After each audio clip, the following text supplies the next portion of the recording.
maghati. Kung hindi mo kaya to, hindi mo kaya yan, hindi mo kaya yung 7 heads, hindi mo kaya 3 heads. Maghati kayo magkaibigan, dalawa kayo na imbitan, maghati kayo sa puhunan. Ang tawag yan, partnership, 3,990 kayo. Pag kumita kayo ng maganda, sa kayo maghiwalay na ako, hati kayo sa produkto. Yung insurance, di pwedeng hatiin, ha? Di ko muna mamatay, sunod ako, di pwede yun. Kaya mo sa kayo nila, para pag kaya na to. Hindi pa rin kayo makasagot, apatin nyo. Ang tawag dyan, hindi partnership, tawag dyan korporasyon. Ito 1,995 lang kayo. Pag hindi nyo pa rin kaya, sampuin mo. Hindi po korporasyon ang tawag dyan asosasyon. Asosasyon na mga walang pera. Ikaw ang presidente, ikaw nakaisip niya. 798 lang. Pag hindi pa rin kaya ito, 100 hanapin mo.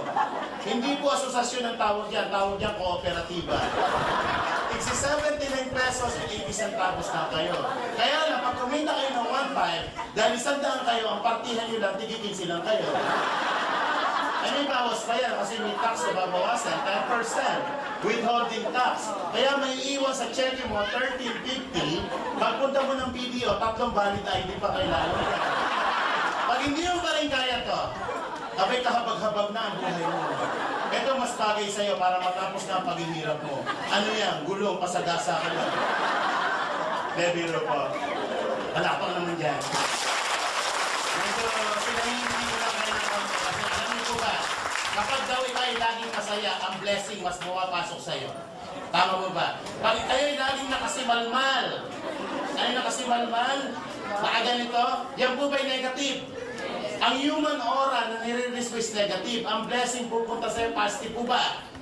Positive po ba ang blessing? Yes! Negative attracts negative and positive attracts positive. Pag pupunta sa iyan, ang tendency ng yung aura mo is i-reject yan o tumalbog o umiwas sa'yo. Kaya dapat kahit may kaunting problema, ngumiti ka. Bakit? Ang aura mo is nagiging positive. Positive attracts. So mga biyaya sa'yo mapupunta. Tama po ba? Kaya pag may nakita ang ganitong klaseng tao, tabihan mo. Eh bakit naman? Negative yan. Para yung grasya tumatalbog sa'yo punta. Tama po ba? Mabilis lang po maging masaya. Dapat grateful ka lang. Kasi minsan kaya ka nagiging malungkot. Alam niyo bakit? Iniisip mo kasi mga bagay na wala ka. Para maging masaya po kayo, be thankful for what you have. Isa po sa requirements yan. In getting what you want, unang requirements, be thankful for what you have. Wala kang sapatos, putput na sapatos mo, magpasalamat ka, may paa ka. Ang daming walang paa, tama ba? Meron silang mabili sa sapatos, wala kang silang paa. Kamukha din nakakalakad, napaka-grateful mo. Lumagising po kayo sa umaga na humihinga ka, napakaganda blessing po yan. Tama po ba? Sabi nga, hindi daw po natin kasalanan ang isinilang tayong mahirap, pero ang mamatay ng mahirap ay kasalanan mo na. Bakit? Bakit mo naman sinabi, Nestor, yan? Marami pong isinisilang na mahirap yung mayaman. Tama po ba? Marami pong isinisilang na mayaman, makikita mo minsan, mahirap na. So anong point doon? Kung iniisip mo na kaya mong yumaman, tama ka. Kung iniisip mo na hindi mo kayang yumaman, tama ka. Lahat ng iniisip mo, palagi kang tama. Sino po ang gusto maging mali? Taas po ang kamay.